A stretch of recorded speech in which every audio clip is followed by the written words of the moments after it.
Olá, esse é o Mestrado Profissional em Ensino de Geografia, ofertado em rede para instituições em todo o Brasil. Meu nome é Fernando Braga e, junto com o professor Leandro Aguiar e Souza, ofertamos o curso Ensino de Geografia Cidade. Hoje vamos tratar aqui da aula 10, que é a aula denominada Governança Urbana, Gestão Metropolitana. Vamos começar? Bom, passando aqui primeiro pelos objetivos da aula, coloquei aí 5 principais objetivos para conversarmos e refletirmos. O primeiro é compreender os dilemas e desafios da gestão metropolitana no Brasil. Então, vou fazer uma fala mais específica sobre o caso brasileiro, sem com isso deixar de haver aplicações mais gerais.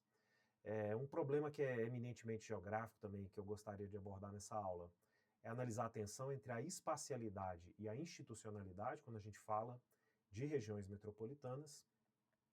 No caso brasileiro, trazer aí esse debate que é importante para fazer essa discussão sobre a evolução das regiões metropolitanas no Brasil, que é o efeito, as influências do chamado municipalismo e do neolocalismo, então tentar entender o que são esses conceitos e como eles afetaram o processo de gestão das nossas regiões metropolitanas, pensar aí nos modelos históricos e nos modelos que atualmente estão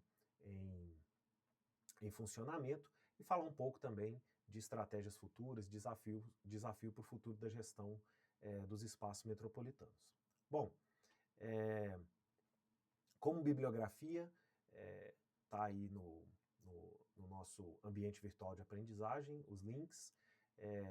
Eu pensei 3 capítulos desse livro, chamado Metrópolis, entre coesão e fragmentação, a cooperação e o conflito. São vários autores, mas pensei aí 3 capítulos, né? Eu recomendo a leitura do livro como um todo, mas esses 3 capítulos, acho que eles são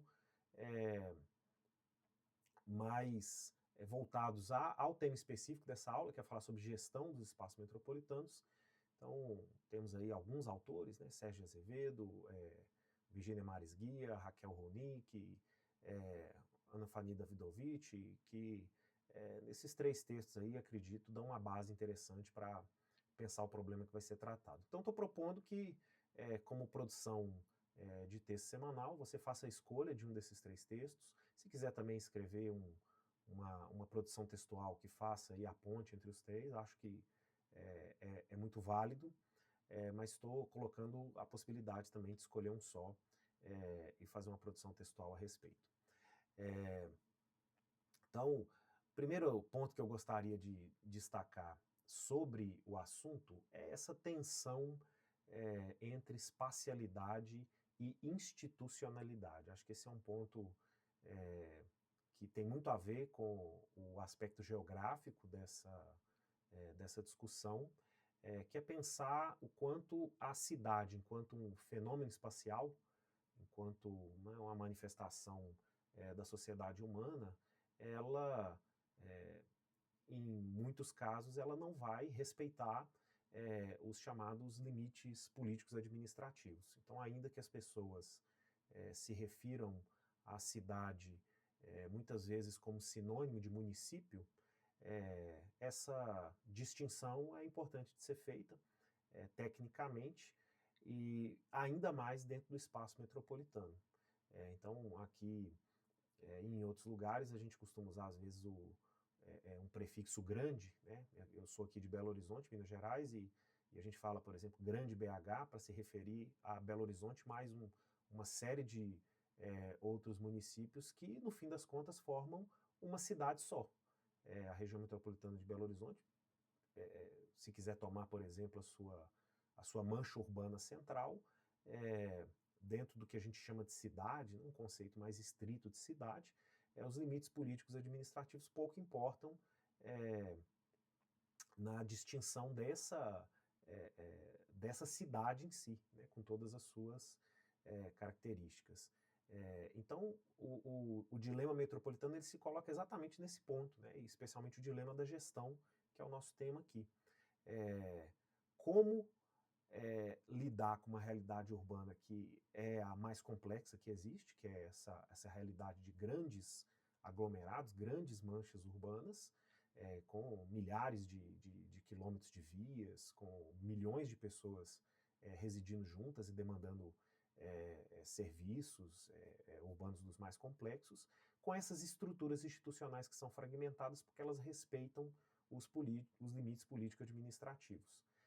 Então a gente tem um conflito, né, uma tensão a todo tempo entre esse processo de conurbação urbana, essas conexões que são realizadas entre esses municípios e a chamada autonomia municipal, né, autonomia para gerir o espaço do município, as pessoas elegendo os seus prefeitos, os seus representantes legítimos, e muitas vezes eles têm que dar conta, responder apenas por uma fração de uma grande cidade. Então esse é efetivamente a grande questão que se coloca quando a gente fala de gestão metropolitana. Então o desafio, evidentemente, é como fazer a articulação entre as políticas intermunicipais, como colocar em diálogo esses diferentes agentes, e o problema geográfico é o conflito de escala. Então, algo que é pensado na escala local, se a gente assumir o município como uma representação da escala local, muitas vezes tem a sua solução dentro da escala regional. Demanda que os indivíduos que estão pensando ou estruturando seu discurso, a sua ação social dentro da escala local, façam essa transposição para uma escala regional, quando não, né, uma escala global também, quando a gente fala de metrópoles que também são chamadas, né, cidades globais. Mas enfim. Aqui tem um exemplo, né, uma imagem de satélite em que a gente consegue ver claramente aqui os limites da mancha urbana de Belo Horizonte. Então, o município de Belo Horizonte está circunscrito aqui a uma parte pequena dessa mancha urbana que é muito maior. Aqui ao norte você tem o município de Santa Luzia, já conectando aqui com Vespasiano, Pedro Leopoldo, o aeroporto aqui, uma mancha urbana no sentido aqui do município de Ribeirão das Neves, também conectada, o eixo aqui da BR-381 na saída para São Paulo, que aí você tem Contagem, Betim, Ibirité, vários outros municípios. Então aqui você tem a região metropolitana de Belo Horizonte, ela engloba 34 municípios, e o fato é esse, né? A mancha urbana pouco respeita esses limites municipais. Uma outra que é bem maior, né? Se a gente olhar aqui a mancha urbana da região metropolitana de São Paulo, né? Descendo aqui para o sul, né? Aqui o ABC Paulista, São Caetano, Diadema, São Bernardo do Campo, o município de Guarulhos, onde está o aeroporto internacional. Eu puxei aqui uma linha, né? Entre Itapevi e Mogi das Cruzes, uma linha reta passando pela mancha urbana nesse sentido leste-oeste. A gente tem um total aqui de 87 quilômetros em linha reta de contínua mancha urbana. Isso cruzando uma série de municípios, né? Aqui moram milhões de pessoas, acho que algo em torno de 30 milhões de pessoas moram aqui nesse conglomerado urbano gigantesco, né? A maior metrópole do nosso país. Então, a imagem já dá uma noção, né, do tamanho da situação, pensar, né, em dezenas aqui de prefeitos que precisam dialogar entre si, de estruturas de governança municipal que precisam dialogar entre si para gerir um espaço que, no fim das contas, para o cidadão, ele vive nessa grande cidade. Ele pode ter a sua casa em um desses municípios, trabalhar em outro, estudar em outro, fazer as suas compras em outro, viver as suas experiências de lazer em outro. Então, na vida cotidiana das pessoas, elas estão experimentando a cidade em si, sem nenhuma preocupação com os limites municipais. E daí, então, a necessidade de conversar sobre algum tipo de gestão que seja integrada, né, nesses espaços. Então, existem algumas experiências, né, alguns modelos para tentar lidar com esse problema, com essa questão. O texto do Azevedo e Guia, ele traz algumas indicações que eu vou comentar rapidamente aqui. Né? Uma das possibilidades é isso que a gente chama de entidades metropolitanas abrangentes e voluntárias. Então, é um nível mais simplificado, quando alguns municípios, de forma mais voluntária, entendem que é necessário fazer algum tipo de associação para tentar formar uma entidade metropolitana. Né? Então, ela é uma institucionalidade que não é mandatória, que não tem força de lei, surge mais pela necessidade de construir uma integração, cada ente local, sem nenhum tipo de imposição, né, do Estado ou da União, faz a decisão de participar desse tipo de entidade. Então, algumas vantagens e desvantagens. Né? Então, em geral, são consórcios, né, que vão ser coordenados aí por órgãos colegiados. Existe, por exemplo, o consórcio intermunicipal da Grande ABC, então ela pega também só uma parte ali da metrópole paulista, mas como é uma ação voluntária, em geral ela tende a ter participação ativa dos governos municipais que se interessaram em constituir esse tipo de associação. Acaba sendo mais democrático, né, respeita a autonomia municipal por ser voluntário, então os entes locais vão aderir, se entenderem como vantajoso para aquele município, vai ser mais flexível, né, vai tentar ser mais adaptável à realidade local, mas a desvantagem é que depende de uma boa vontade política. E como pode depender da boa vontade política, inclusive pode né, e há, nesses casos, muitas rupturas dos acordos, dos processos de governança, quando você tem a ruptura do próprio governo, né, a ruptura de uma continuidade. Né, entra um governo de oposição, ele pode se desconectar desse tipo de associação. Então, no fim, é algo que pode ter muito pouco efeito prático nesse contexto aí de conflito, né, entre municípios e ausência de incentivos à participação. Então, esses entes precisam sempre estar vendo como vantajoso, então acaba gerando uma integração quando cada ente olha para a sua realidade local e entende que aquilo pode ser interessante. Então, esse é um modelo possível, um modelo mais flexível. Um outro modelo que já tem um pouco mais de institucionalidade é a formação das chamadas agências metropolitanas. Na experiência brasileira, em geral, essas agências elas surgem dentro de temáticas especializadas. Então, você tem a formação de algumas agências que têm uma abordagem mais setorial. Ela está pensando num problema específico, né? Lidar com o transporte público, com a circulação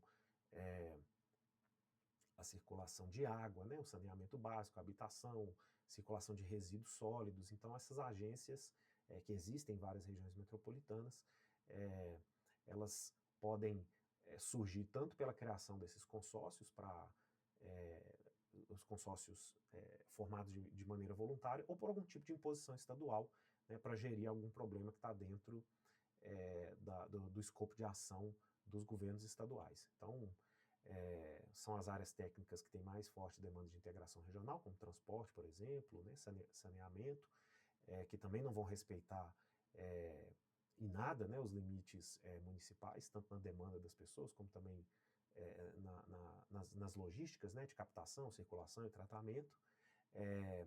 Vai permitir avanço nessas áreas prioritárias, né, mesmo sem pensar a região metropolitana como um todo, mas, obviamente, elas carecem aí de conseguir discutir o tema como um todo, porque ao ser setorial, ao pensar em demandas especializadas, você vai gerar a fragmentação institucional. Então, você vai dificultar aí a articulação entre diferentes setores. Então, você tem, por exemplo, né, aqui em Belo Horizonte foi criada, né, a Metrobel, para pensar na questão do transporte público, enfim, né, tem várias outras experiências Brasil afora. Uma terceira possibilidade é a chamada gestão metropolitana compulsória. E aí, nesse caso, você esvazia o poder de decisão dos municípios, né, e centraliza em uma instância metropolitana própria, seja, né, duas possibilidades aí que os autores colocam, né, uma superprefeitura, um grande município metropolitano, né, que faz uma espécie de unificação política administrativa, então uma coisa bem radical, ou uma gestão dupla, né? Existe a esfera local, a esfera municipal, mas parte dos poderes que poderiam estar numa esfera local em áreas que não são metropolitanas, elas sobem para a esfera metropolitana, né, e aí se sobrepõem algumas competências. Então essa aí foi uma experiência que foi vivenciada pelo Brasil, e ela veio, né, por imposição, né, dessa maneira não tem como ser voluntário, né, então esse tipo de experiência ela geralmente é imposta, ela vem de órgãos de gestão, né, de unidades geográficas superiores, reduzindo a autonomia dos municípios. Nesse caso, por ser compulsório, aí a capacidade de implementação de políticas é mais efetiva, né, do ponto de vista que existe uma alta capacidade de implementação dessas políticas, mas aí você tem o problema da baixa legitimidade, né? Quanto mais compulsório é mais fácil implementar de cima para baixo, mas pode ser que o que está sendo implementado não tem nenhuma legitimidade junto às populações, né? Conflitar com a autonomia municipal é sempre um problema, porque do ponto de vista da legitimidade, no fim das contas, as pessoas vivem no local, né? Elas se reconhecem como parte do local, até do ponto de vista da sua ação política, né? Elegem o seu prefeito, os seus vereadores, que pensam na sua rua, que pensam no seu bairro. Apesar das pessoas em si, que vivem nas regiões metropolitanas, não vivenciarem a cidade em si, essa questão da identificação política com a área metropolitana, né, no caso brasileiro, acho que pode-se falar de outras experiências também, ela já é mais dificultada, né? Então, o risco aí de, digamos assim, descambar para uma gestão autoritária, tecnocrática, é muito alto. Mas esse foi o modelo adotado pelo regime militar brasileiro, no caso, né, de um número limitado de regiões metropolitanas que foram criadas em 1973, né, por essa lei, a Lei Complementar 14. Então, é algo que o Brasil já viveu e que trouxe uma série de consequências até negativas para a continuidade, para o futuro da gestão dos espaços metropolitanos brasileiros. Então, pensando mais especificamente no caso brasileiro, temos aí uma linha do tempo. Então, a história da gestão metropolitana no Brasil, acho que a gente posiciona ela ali na década de 1960. O primeiro passo é certamente a Constituição de 1967, que ela cria, né, dentro já do período da ditadura militar, que ela cria a base para a intervenção federal e estadual no planejamento urbano, né, ela dá ela refaz esse arranjo institucional permitindo mais intervenção do governo federal, e o próximo passo, alguns anos depois, foi a criação dessas 9 primeiras regiões metropolitanas, e dentro do contexto da Lei Complementar 14, essa gestão compulsória. Então, boa parte do que era deliberado em termos de governança metropolitana ficou na mão da União, retirando boa parte aí da autonomia desses entes municipais na constituição de políticas metropolitanas. Então a gente passa por todo esse período de gestão mais compulsória até 1988, quando a Constituição Federal, né, de 1988, a nossa última Constituição aprovada, que é conhecida como Constituição Cidadã, ela promove uma virada nessa perspectiva, inclusive como reação ao período anterior, né, de característica mais autoritária, e ela promove descentralização, ela promove um aumento muito forte da autonomia municipal, conferindo muito poder ao município, aumentando as receitas, a receita do município, criando mesmo um novo pacto federativo, um novo pacto de gestão, que tem efeitos que muitos consideram negativos sobre o problema metropolitano, né, o problema da gestão metropolitana. A gente vai falar mais um pouquinho disso logo à frente. 2001 também é um marco importante, que é o Estatuto da Cidade, um estatuto que vem fortalecer também o poder do planejamento urbano local, com menos influência na questão metropolitana, como a gente vai falar adiante. Então a gente passa por um hiato aí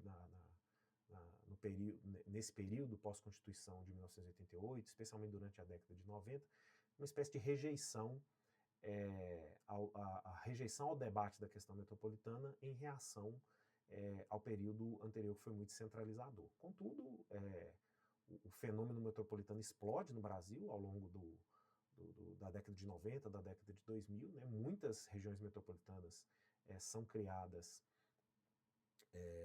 durante esses 20 anos. Muitas delas são criticadas também, né, a respeito dos critérios adotados. Como a coisa não estava centralizada, cada estado, né, foi estabelecendo seus critérios próprios para criar regiões metropolitanas. Então tem muito questionamento sobre a efetividade de alguns desses espaços que foram criados no Brasil. E o último marco importante de 2015, que é o chamado Estatuto da Metrópole, né, que, como eu vou falar aqui mais à frente também, ele acaba marcando aí um novo período, que a gente está nele até hoje, de um período do retorno desse debate, né, para o centro da discussão no debate da governança urbana, e a região metropolitana voltando a ganhar, né, mais espaço e protagonismo do ponto de vista da discussão dos processos de gestão. Então, ao longo dos últimos anos aí, a gente teve um avanço interessante de consórcios, novas formas corporativas, e um debate mais acirrado sobre a governança regional, né, em termos da criação de vários planos de gestão integrada de metrópoles nos últimos 10, 15 anos. Bom, também aí tem uma sequência aí com as figuras, né, que estiveram ocupando a posição de presidente, né? Acho que é interessante também ver o quanto cada um desses elementos aí esteve relacionada a essas linhas políticas, né? A essas identidades importantes aí que estiveram à frente da presidência do Brasil. Então, um elemento, né, que é o grande marco no caso brasileiro, o marco inicial, é a criação dessas 9 regiões metropolitanas em 1973. Né? Então é São Paulo, Belo Horizonte, Porto Alegre, Salvador, Recife, Fortaleza, Curitiba, Belém, e em 1974 foi incluída ali o Rio de Janeiro, quando terminou ali, foi extinto o estado da Guanabara. Então, até 1988, né, até o censo de 1991, inclusive, essas eram as únicas regiões metropolitanas oficiais no Brasil, né, como eu disse, tinham essa característica de terem vivenciado um processo, né, de desenvolvimento e gestão realizado de forma centralizada pela União durante o período militar. Hoje em dia, esse aí é um mapa do Atlas do IBGE, mostrando as áreas metropolitanas no Brasil em 2021. Então a gente tem uma quantidade, né, algumas dezenas de regiões metropolitanas, né, em todos os... hoje, acredito, só no Mato Grosso do Sul, que a gente não vê aí figurando, e em Sergipe também, né, a gente não vê figurando áreas metropolitanas, Rio Branco, Acre também, né? A gente não vê figurando aí regiões metropolitanas, né, em uns poucos estados, mas a maioria deles com uma ou mais regiões metropolitanas. E aí a gente vai ver muita distinção. Esse mapa em que tem o contorno municipal por área, né, ele sempre nos traz aí um pouco de distorção na visualização, né? Evidentemente, quando você olha ali a região metropolitana de Boa Vista e de Manaus, parece que elas são gigantescas, mas elas estão contornando a área municipal, né? A mancha urbana, por exemplo, da região metropolitana de São Paulo, Rio de Janeiro, que ali está bem menor, né? Na visualização do mapa, muitas vezes maior do que essas metrópoles na região norte. Então, é bom tomar esse cuidado ao fazer a análise desse mapa, mas ele mostra como é que o fenômeno metropolitano está disseminado, ainda que a gente possa fazer várias críticas a alguns desses contornos metropolitanos, né? Talvez dizer que o estado de Santa Catarina possa ter avançado demais, né? O estado inteiro está coberto por contornos metropolitanos, mas o fato é que quando na Constituição de 88 foi descentralizada para os estados a autonomia para definir os recortes metropolitanos, cada estado criou seus critérios próprios e alguns deles muito distintos uns dos outros, então a gente realmente vê essa disparidade na forma como o Brasil como um todo está lidando com esse primeiro passo, né, que é o mais importante passo para iniciar a gestão metropolitana, que é definir quais são as áreas que são metrópoles. Né? Você pode usar uma série de critérios diferentes, tamanho populacional, né, o nível de integração dos serviços nos espaços, a própria existência de uma mancha urbana conectando os municípios, mas não necessariamente você precisa da conurbação física para dizer que um município faz parte de uma região metropolitana. Né? Se aquela cidade funciona, por exemplo, né, como a gente usa a expressão de cidades dormitório, né? Se há muita dependência funcional, então você já pode incluir uma cidade, se há movimentos pendulares constantes. Então, a gente pode elencar uma série de critérios diferentes e como cada estado valoriza mais ou menos algum aspecto, o quadro aqui também é um quadro muito diverso. Então, esse quadro atual ele não reflete uma visão única, né, a respeito do que é a região metropolitana, no caso brasileiro. Falando aí um pouco, então, mais detalhado sobre as fases que a gente passou, como eu já disse, entre 1973 e até a Constituição de 88, a gente teve uma fase que eu vou chamar ela aqui de centralizadora. Então, esse modelo concentrou o poder decisório nos governos estaduais, né? O controle mais forte era do poder executivo da União. Então, havia ação, né, por meio de conselhos deliberativos que eram basicamente formados por representantes indicados pelas instâncias superiores de governo. Então, a participação das prefeituras era menor, né, pouco poder político, uma participação mais consultiva, né, e que ignorava aí, como eu já falei, a autonomia municipal, né, não era uma questão que ganhou espaço dentro desse debate até a Constituição. Né? E quando chegou na Constituição, esse debate explodiu.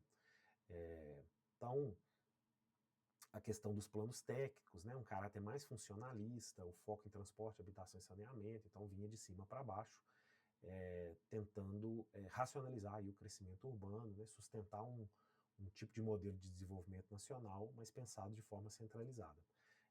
As ações aí do BNH, os grandes financiamentos do FGTS para infraestrutura, né, nessas regiões metropolitanas foi importante, mas houve, né, como eu já falei, muito baixa articulação com os entes que pensavam a cidade, né, que viviam e pensavam a cidade. Então, participação social muito baixa, né, nos projetos que foram levados a cabo, com consequências aí imensas. Né? Então, conjuntos habitacionais surgindo, linhas de transporte, nada disso construído com um olhar, né, de quem vive na própria cidade, mas por conveniência, né, oportunidade de outros interesses, muitas vezes não confluentes com o interesse da população local, né, o que certamente gerou uma série de problemas. E a maior consequência disso é a emergência do chamado municipalismo no contexto do planejamento urbano e regional brasileiro, né? O que é o municipalismo? É uma espécie de movimento que vai defender que os municípios têm que ser fortalecidos como esses entes federais autônomos. Então, quando a gente chega ali no final da ditadura, esse era um clamor que estava dentro do cenário político brasileiro, né? Nos campos considerados mais progressistas, dentro das lideranças políticas, que tinha que acabar com essa centralização exacerbada, e os locais precisavam constituir autonomia para definir os seus orçamentos, construir a sua história própria, fazer o diálogo com a população, né? O orçamento precisava ser deslocado para o município, para que o município tivesse, né, autonomia política e também financeira para fazer o investimento naquilo que a população está precisando. Então, a Constituição de 88 teve muito essa característica de elevar, de trazer para a discussão a necessidade urgente de autonomia e empoderamento dos entes municipais, né? Então, a ideia é tornar a gestão pública mais próxima do cidadão, aumentar a eficiência administrativa, participação, né, democrática da população, né, podendo interferir na forma como o orçamento vai ser gerido, toda uma discussão que foi muito relevante nesse período de transição democrática. No caso, né, específico da gestão metropolitana, contudo, os autores, acho que até de uma forma um pouco consensual, né, sempre levantam a bola aí por risco desse municipalismo excessivo, né, por conta dele gerar essa fragmentação política, que é especialmente danoso no caso das regiões metropolitanas, que sempre vão trazer à baila aí temas que demandam cooperação regional. Então, essa ausência de coordenação supralocal, né, ela vai alimentando essas disputas por recursos, por investimento, incentivando essa competição fiscal desigual entre as cidades, e aí esse conflito entre a espacialidade e a institucionalidade se coloca muito forte, né? Mas o fato é que tanto a Constituição de 88, né, como o Estatuto da Cidade que veio depois, eles têm essa marca, né, a marca do municipalismo. Então essa foi, estou chamando aqui também de uma fase negacionista, pelo menos ali até 2010, essa ideia de uma gestão centralizada da região metropolitana foi fortemente rejeitada, e isso acabou levando a uma espécie de paralisação do debate sobre gestão metropolitana dentro desse marco, né, de reconstrução do cenário político brasileiro, de reconstrução da nossa democracia. Então, a questão metropolitana foi para o segundo plano, poucas políticas federais articuladas para esse tema, e estados e municípios, então, como eu já mencionei aqui antes, começaram a construir políticas próprias, alguns avançaram mais, outros avançaram menos, né, como é de se esperar num quadro como esse. Então, muita criação de regiões metropolitanas, né, do censo de 91 para 2000, depois de 2010, explodiu o número de regiões metropolitanas no Brasil, mas com critérios muito diversos e até discutíveis, né? Muitas áreas aí são chamadas regiões metropolitanas, mas tem pequena densidade urbana, pouca integração funcional, né? E muitas vezes só mais o fator político que entrou nessa equação e menos o fator técnico, né? Então, o fato é que nesse período, né, a gestão da metrópole ficou sem um espaço regional, né, um espaço político regional legítimo, né? E a lógica localista cresceu. Então, a gente fica vivemos, né, esse ato. Mas como eu já comentei antes, o fato é que as regiões metropolitanas no Brasil não pararam de crescer, né? Os espaços metropolitanos efetivamente se multiplicaram, tanto em torno das capitais dos estados, como também em áreas do interior, né? Nesse período, né, a gente vive um processo forte de desconcentração populacional e urbana no Brasil, Então isso foi motivando, né, isso que alguns autores vão chamar de a volta da metrópole, né? Então, se for tentar dividir em fases, né, seria essa última fase, mais ou menos de 2010 para cá, talvez, né, a gente poderia colocar 2015, colocando o Estatuto da Metrópole como um marco, né, mas a década de 2010 foi uma década em que esses assuntos chegaram no limite, né? Então, começou-se a notar, né, as limitações do municipalismo, e as regiões metropolitanas voltaram para o debate. Então, em 2015, durante o governo Dilma Rousseff, foi instituído aí o Estatuto da Metrópole, que não criou uma instância de gestão centralizada, mas criou diretrizes para poder haver uma governança interfederativa, né? E especialmente, né, talvez o caso mais interessante e emblemático, né, que dá para a gente pesquisar e entender sobre esse assunto, a exigência dos planos de desenvolvimento urbano integrado, né, que vão criar aí para os municípios que que estão formalmente integrados em uma região metropolitana no Brasil, a obrigação de constituir esses planos e trabalhar juntos. Então, explodiu também o número de consórcios públicos, de redes colaborativas de município, né, que foram ganhando aí muita força, né, para implementar políticas conjuntas, na maioria das vezes com liderança dos governos estaduais, né, e como as políticas elas estão mais centralizadas na ação dos governos estaduais, com todas as diferenças que eu já comentei aqui.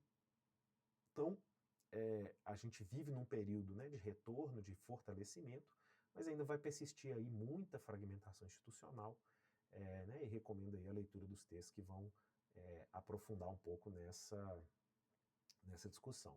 Eu vou deixar um exemplo aqui, para terminar, que pode ser acessado aí por esse link, do plano metropolitano da região metropolitana de BH, né, como eu falei, falo aqui de Belo Horizonte, né, e esse plano tem sido colocado em prática aí nos últimos anos, né, foi elaborado num consórcio entre, né, gestão pública, empresas, universidades, tem ações propostas, né, em várias diferentes áreas, né, alguns projetos, né, já avançaram bem, outros ainda estão tentando sair do papel, agora mesmo, né, enquanto eu falo, a gente está vivendo um processo de implantação de uma parte do Rodanel, da região metropolitana de Belo Horizonte, né, que vai fazer uma integração interessante entre alguns municípios, né, um pedaço dele pelo menos vai ser, tá prometido, né, para os próximos anos, né, e várias outras ações que é possível consultar aqui, né, dados mais integrados, né,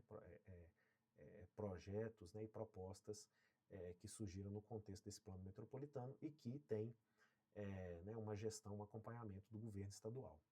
Então, fica aí a sugestão para né, além da leitura dos textos, para uma pesquisa sobre esse plano metropolitano e, evidentemente, né, outras metrópoles também é possível consultar alguma coisa similar.